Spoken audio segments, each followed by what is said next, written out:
This video sponsored by BuyMart.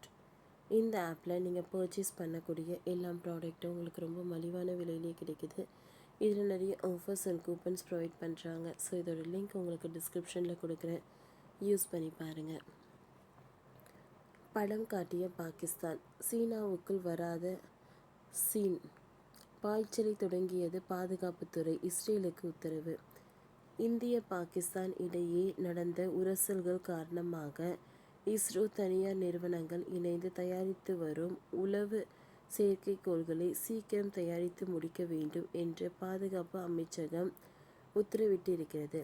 ஹைதராபாத்தை சேர்ந்த Anand technologies, பெங்களூரை சேர்ந்த centum electronics மற்றும் ஆல்ஃபா டிசைன் டெக்னாலஜிஸ் என 3 தனியார் நிறுவனங்கள் உளவு செயற்கைக்கோளை தயாரிக்கும் பணியில் இஸ்ரோவுடன் இணைந்துள்ளன. இந்நிறுவனங்களுக்கு 4 ஆண்டுகள் காலக்கெடு கொடுக்கப்பட்டு இருக்கிறது. இருப்பினும் அவ்வப்போது சீக்கிரம் கொடுங்கள் என்ற மென்மையான உத்தரவுகளை பாதுகாப்புத்துறை கொடுத்து வந்தது. ஆனால் இப்பொழுது இந்திய பாகிஸ்தான் உரசல் ஏற்பட்டிருப்பதால் செயற்கைக்கோள் தயாரிப்பை வேகப்படுத்த வேண்டும் என்ற கரார் உத்தரவு பிறப்பிக்கப்பட்டிருக்கிறது. 2028 வரை இந்திய நிறுவனங்களுக்கு டைம் கொடுக்கப்பட்டிருந்த நிலையில் 2026க்குள் திட்டத்தை முடிக்க கேட்டுக்கொள்ளப்பட்டிருக்கிறது.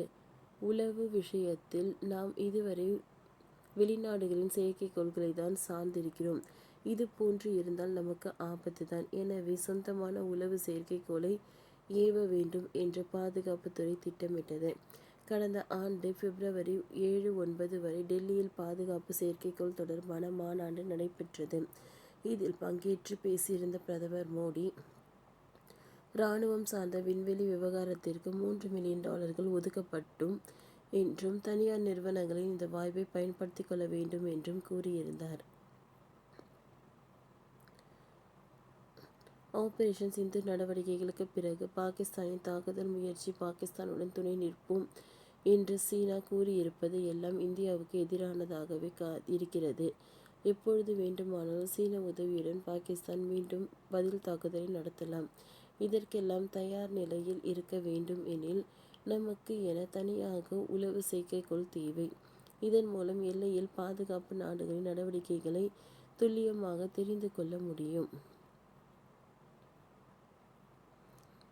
சீனாவிடம் குறைந்தபட்சம் 245 உளவு செயற்கைக்கோள்கள் இருக்கலாம் என்று அமெரிக்கா கணித்திருக்கிறது. மட்டுமல்லாது விண்வெளியில், அதாவது 100 கிலோமீட்டர் தூரத்தில் இருந்து பூமியில் உள்ள மனிதர்களின் முகத்தை துல்லியமாக படம் பிடிக்கும் லேசர் இமேஜிங் தொழில்நுட்பம் கொண்ட புதிய அதிநவீன செயற்கைக்கோள்களையும் உருவாக்கியுள்ளனர்.